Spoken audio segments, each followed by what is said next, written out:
తెలంగాణ సాకారంలో ఎవరిది త్యాగం? మంత్రి పదవిని చీపురు పుల్లల, సీఎం సీటును తృణప్రాయంగా, చివరి వరకు అధికారానికి దూరంగా, సొంత ఇంటిని మలి ఉద్యమ వేదికగా, తెలంగాణ ఉద్యమ ఆద్యుడా కొండా లక్ష్మణ్ బాపూజీ, మీ త్యాగాల చిట్టా ఎక్కడి నుంచి మొదలు పెట్టాలో తెలియకున్నది. చెప్పడానికి ఒకటా రెండా, ఎన్నెన్నో త్యాగాలు. మీ ప్రతి అడుగు ఓ త్యాగమే. చావు నోట్లోకి తలకాయ పెట్టి తెలంగాణ సాధించా అని ప్రకటించుకున్న వారి కంటే మీ త్యాగాలేమీ తక్కువ కావు.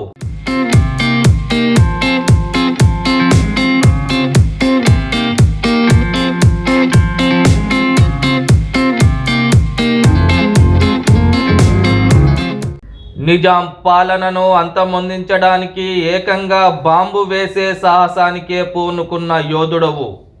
ఇక సిద్ధించిన హైదరాబాద్ స్టేట్లో గైర్ ముల్కీ ఉద్యమంలో కదం కదం కలిపిన దీశాలివి. తెలంగాణ తొలి దశ కొట్లాటలో మంత్రి పదవిని తృణప్రాయంగా వదులుకున్న త్యాగశీలివి. ప్రత్యేక రాష్ట్ర ఆకాంక్ష కోసం తొలి రాజీనామా ఇచ్చి ఉద్యమాన్ని ఉవ్వెత్తున రగిలించిన అగ్గిరవ్వవు.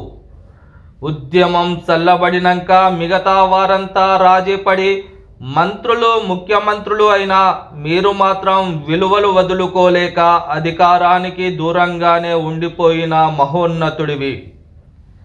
తెలంగాణ అనే పదం పలకడమే నేరమనే దశలో మలిదశ కొట్లాటకు సొంత ఇంటిని వేదికగా చేసిన దీశాలివి. ప్రభుత్వ కన్నెర్రకు జలదృశ్యం నేలమట్టమైన వెరవని దృఢచిత్తుడవు.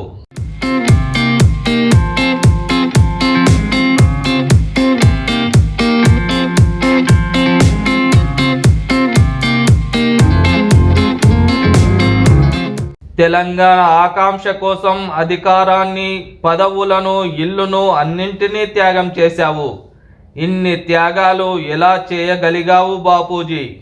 ఓహో, ఉద్యమాల పురిటిగడ్డ ఆదిలాబాద్లో పుట్టినందుకేమో. ఉగ్గి పాలతోనే ఉద్యమం అలవాటైంది. పురిట్లో అలవాటైతే పుట్టుక్కుమనేదాకా పోదంటారు. అందుకే కాబోలు పండు వయస్సులోనూ ఎత్తిన తెలంగాణ జెండా దించలేదు. దేశ రాజధానిలో గజగజ వణికించే చలిలోనూ గర్జించావు.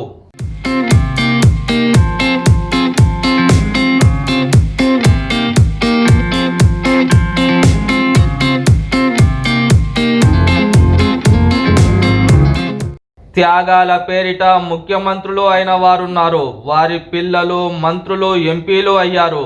ఏమీ లేనప్పుడే ముఖ్యమంత్రి సీటుకు దగ్గరైన మీరు ఉద్యమ ఆద్యుడివైన చివరి వరకు అధికారానికి దూరంగానే ఉండిపోయారు. బాపూజీ, మీరు భోలా మనిషి. రాజకీయ ఎత్తులు పై ఎత్తులు తెలియవు అంటుంటారు. ఉద్యమాన్ని క్యాష్ చేసుకునే నేర్పరితనం లేదంటారు. నిజమేనేమో, కానీ మేము మాత్రం ముక్కుసూటి మనిషి, పదవుల కోసం విలువలు వదులుకొని మహాత్ముడవంటాము. లేకపోతే 2 సార్లు ముఖ్యమంత్రి సీటు దక్కినట్టే దక్కి చేజారుతుందా? ఏ కొద్దిగా రాజీ పడినా మీరు ముఖ్యమంత్రి కాకపోయేవారా?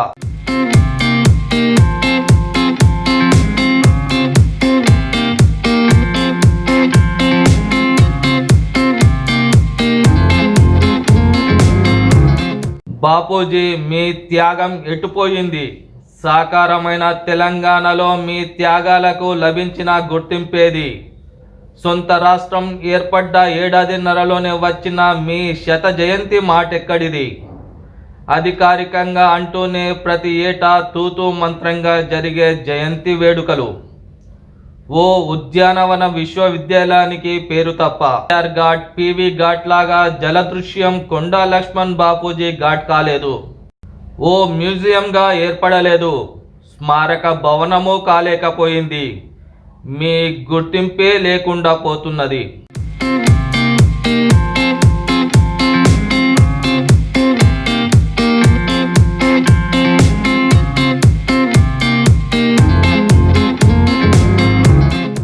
కాలోజీ అన్నట్లు పుట్టుక నీది, చావు నీది, బతుకంతా తెలంగాణది. ఎవరు గుర్తించినా గుర్తించకున్నా మీ త్యాగాలను తెలంగాణ సమాజం ఎప్పుడూ తలుచుకుంటూనే ఉంటుంది.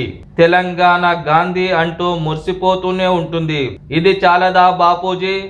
మీరు మొత్తం తెలంగాణ సమాజం కోసం కొట్లాడితే కుటిల రాజకీయులు మాత్రం మిమ్మల్ని ఒక వర్గానికి, ఒక కులానికి పరిమితం చేశారు.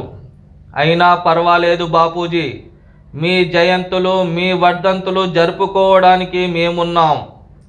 మీరు పుట్టిన పద్మశాలి కులంలోనే మేము జన్మించామని గర్వపడుతూనే ఉంటాం.